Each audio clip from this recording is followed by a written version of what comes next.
इस सूबे के उप मुख्यमंत्री हम सबों के गार्जियन श्री विजय कुमार सिन्हा जी को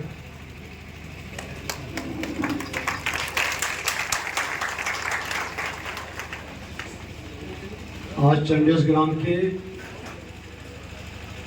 सभी ग्रामीण बंधुओं, श्रद्धेय अभिभावक, युवा मित्रों, प्यारे बच्चों, माता बहनों, मंच पर बैठे हुए बिहार सरकार के मंत्री संतोष कुमार जी, जिलाध्यक्ष मनोज जायसवाल, आपके माननीय मंत्री जी सब विषय से अवगत करा दिए हैं। मैं सिर्फ इतना कहना चाहूंगा कि ये चुनाव वर्तमान को नहीं भविष्य को तय करेगा।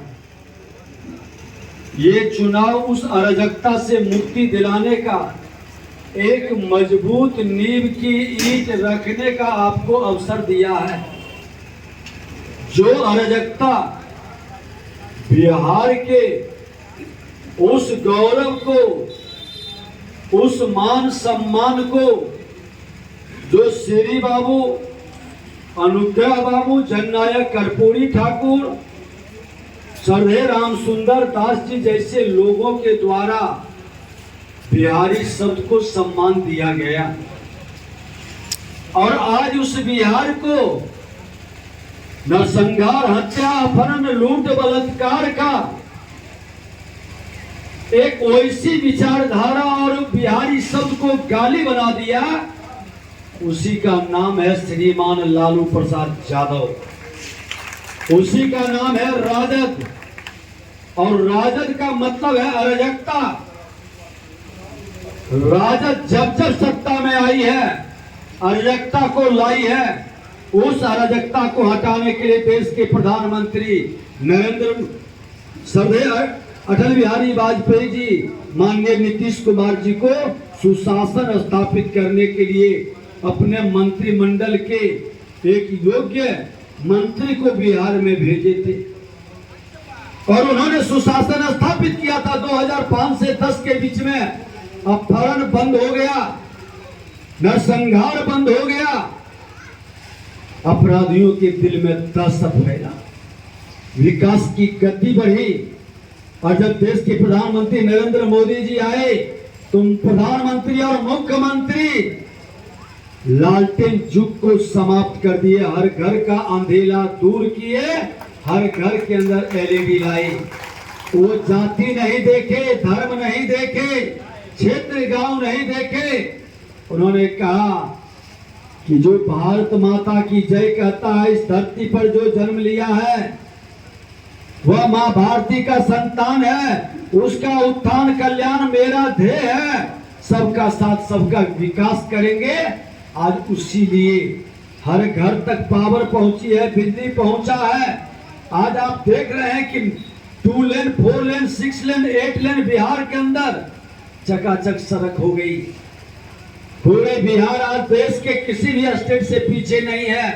पथ निर्माण मंत्री के नाते हमने तो कहा कि आज जो पुल पुलिया भी गिरता है, इसके पहले वह युवराज, राजद के जंगल राज का युवराज थे, क्यों नहीं समीक्षा कर पाए थे? आपके पीरियड का पाप का फल आज भी भोगना पड़ता है। आपके पिताजी जनता की गाढ़ी कमाई लूट लिए, माननीय न्यायालय ने उनको जेल के अंदर बंद किया, सजा याफ्ता।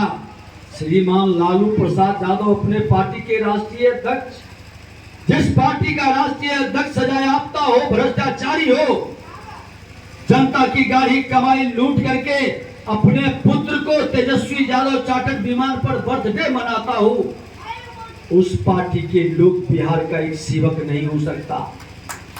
ये वंशवादी जमींदारी बढ़ाने का खेल बिहार के अंदर भी और रामगढ़ के अंदर भी यही चरित्र बढ़ेगा।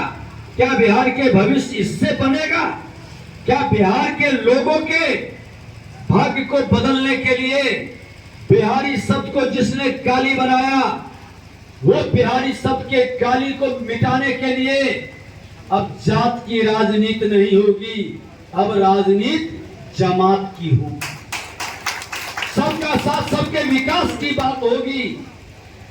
बिहार के श्री बाबू जब बिहार के नव निर्माण के लिए कदम बढ़ाए, इंडस्ट्रियल वातावरण झारखंड साथ में था, एक माहौल बना था, बाहर के लोग यहाँ रोजगार के लिए आते थे, यहाँ के लोग पलायन नहीं करते थे। लेकिन निवेशक आज ठहर गया, क्योंकि जानता है कि बिहार में सत्ता की राजनीति की अस्थिरता नहीं है, और जिसके कारण राजद के लोगों के भय और आतंक अराजकता के कारण आज भी लोग दहशत में रहते हैं। जब भारतीय जनता पार्टी एनडीए गठबंधन थी, आप इथेनॉल की कई फैक्ट्रियां बिहार में लग गई 17 से 22 के बीच में, लेकिन चोर दरवाजे से जब राजद आए तो कई लोग यहां से पलायन कर गई। यह अंतर है एनडीए गठबंधन में, और एनडीए गठबंधन आज पूरी तरह से संकल्पित है, समर्पित है, एकजुटता के साथ बिहार विकसित बिहार बनाने का संकल्प लिया है। मैं तो कहना चाहूंगा कि श्री बाबू को उस बात को भी याद रखें, जो लोग अपने समाज को जाति के जहर के लहर के कहर में बर्बाद करने का खेल खेला है, कि आज दलित भी है तो वह दलित अछूत नहीं, वह हमारे सनातन का संतान है, वह मेरा ही भाई है। जब हम 16 संस्कार की बात करते हैं तो पहला संस्कार जन्म से शुरू होता है, और उस जन्म होने के बाद सबसे पहले हमें स्पर्श और गले कौन लगाता है? वही दलित समुदाय के लोग थे, वह इसी परिवार का अंग था। जब हम मरते थे तो अंतिम संस्कार मुखाग्नि उसी के हाथ से मिलता है, वह भी मेरा ही परिवार के लोग थे। ये गुलामी की मानसिकता रखने वाले लोग, देश को गुलाम करने वाले जयचंदों की जामात हमारे सनातन के संतानों को बांटने का प्रयास किया, लोगों को लड़ाने का प्रयास किया, समाज में नफरत का द्वेष फैलाया। ये मीम भीम इस तरह के मानसिकता राष्ट्र को कमजोर किया है। इतिहास गवाह है कि जब जब हम जाति में बटे हैं देश गुलाम हो गया, जब जब हम जाति से बाहर निकले हैं देश आजाद हो गया। फिर से देश को गुलाम करने की मानसिकता को चोट करने की यही एक अवसर मिला है, और रामगढ़ से एक बड़ा संदेश जाएगा। परिवारवाद की जिम्मेदारी पर चोट पड़ेगा, लोकतंत्र को कमजोर करने वाले पर चोट पड़ेगा। और जिस राजद के अध्यक्ष थे वे राजद के लोग हमारी आस्था का, जो भगवान राम और रामचरितमानस पर जो उंगली उठाने का, अपमानित करने का खेल खेला है, यही जगता बाबू थे उसके पक्ष में, उसके समर्थन में खड़ा हो गए। जो व्यक्ति पद के लिए पांव पकड़ता है, सम्मान के लिए स्वाभिमान छोड़ देता है। राजद का युवराज श्रीमान लालू प्रसाद यादव का पुत्र क्या क्या शब्दों का प्रयोग नहीं किया था, लोग कार्यालय जाना बंद कर दिए, फिर सत्ता से समझौता करके अपने पुत्र को एमपी बनाने के लिए कैसे स्वाभिमान को छोड़ दिए। क्या इससे इस क्षेत्र का स्वाभिमान बढ़ेगा? क्या सबका सम्मान बढ़ेगा? राजनीति मूल्यों पर आधारित होनी चाहिए। राजनीति सम्मान और स्वाभिमान के साथ सेवा भाव से होनी चाहिए। राजनीति में मेवा का भाव नहीं चलेगा। मैं आग्रह करेंगे कि आज जो कमल का फूल खिलाने का संकल्प आपके मन के अंदर है, कमल हमेशा महालक्ष्मी का आसन का स्वरूप है, समृद्धि का प्रतीक है। जहां जहां कमल खिला है उस स्टेट के विकास को देख लीजिए। आज प्रधानमंत्री नरेंद्र मोदी जी और बिहार के मुख्यमंत्री नीतीश कुमार जी दोनों विकसित बिहार बनाने का, विकसित भारत बनाने का जो संकल्प लिए हैं, वो संकल्प को साकार करने के लिए वो मजबूत इमारत जो 2025 में बनेगा, जिस नींव पर, उस नींव की ईंट आपके माध्यम से अपने एक एक वोट से रखना है। इतनी मजबूत इमारत बनाना है कि हमारे विकास की गति को कोई रोक ना पाए। अलग अलग लोग भरमाएंगे, अरे कब तक बिहार जात के जहर के लहर में सिसकता रहेगा? हमारे समाज के लोग लड़ते रहेंगे। यही दरभंगा में जब राजद सत्ता में थी वहां के एक बड़े लीडर किस तरह से वहां के लोगों ने एक दलित के श्मशान में जलाने नहीं दिया, लाठी से पीटा, उसके 100 पर पेशाब कर दिया। मैं उस समय नेता प्रतिपक्ष थे और मैंने जाकर के उसका प्रतिवाद किया। हमने कहा ये सनातन के संतान के साथ ये अत्याचार हम नहीं सहेंगे। तुम भाई भाई में लड़ाते हो, हम राष्ट्रवाद से जोड़ेंगे। तुम जातिवाद के जहर चलाओगे, मैं राष्ट्रवाद से जोड़ूंगा। आज भारत विकसित होगा, स्वाभिमानी भारत 21वीं सदी का भारत बनेगा। देश के प्रधानमंत्री नरेंद्र मोदी जी के नेतृत्व में आज भारत को विश्व में सम्मान मिल रहा है। बिहार अपमान कब तक सहेगा? बिहारी शब्द कब तक गाली बनेगा? सब मन के अंदर विचार कर लीजिए, उससे लोगों से बिहार को मुक्त करिए।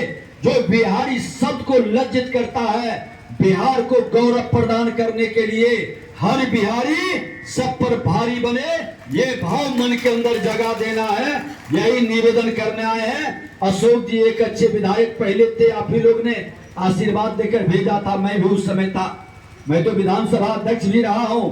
हम देखते हैं कि कौन विधायक की क्या गंभीरता है, क्या शालीनता है, क्या सजगता है। अशोक जी पूरी शालीनता, सजगता, गंभीरता के साथ क्षेत्र की बातों को रखते हैं। कोई लोग तो होता है कि पलायन कर जाता है, भाग जाता है, पद आता है तो पद के विरुद्ध ही षड्यंत्र करने लगते हैं। लेकिन आपका विधायक, जिससे आपके क्षेत्र का नाम भी बढ़ेगा, अशोक जी को आप अपना कमल का बटन दबाकर जब जिताएंगे, रामगढ़ की विकास की गति बढ़ेगी, रामगढ़ आगे बढ़ेगा। केंद्र और राज्य सरकार डबल इंजन की सरकार विकास के प्रति समर्पित है और ये विकास की गति आपके एक एक वोट से जो नींव, मजबूत नींव का इमारत खड़ा होगा। प्रधानमंत्री, मुख्यमंत्री निश्चित तौर पर विकास की धारा को रामगढ़ की ओर घुमा देंगे और विकास 4 साल में जो नहीं हुआ, 1 साल के अंदर वह माहौल खड़ा हो जाएगा, आगे बढ़ेगा। यही आपसे निवेदन, आग्रह करने आए हैं। हमारी शुभकामना है कि सब लोग वर्तमान के लिए नहीं, भविष्य के लिए, अपने लिए नहीं, आने वाला पीढ़ी के लिए बेहतर बिहार बनाने के लिए, विकसित बिहार बनाने के लिए अपना बहुमूल्य वोट आप निश्चित तौर पर कमल का बटन दबा करके अशोक जी को जिताइएगा। ये आपका बिहार को संदेश जाएगा। बहुत बहुत धन्यवाद। और जब सभा समाप्त होती है तो हम लोग तो अपने आस्था के केंद्र बिंदु भगवान राम को जरूर नमन करते हैं। तो बोलो सियापति रामचंद्र की जय श्री राम।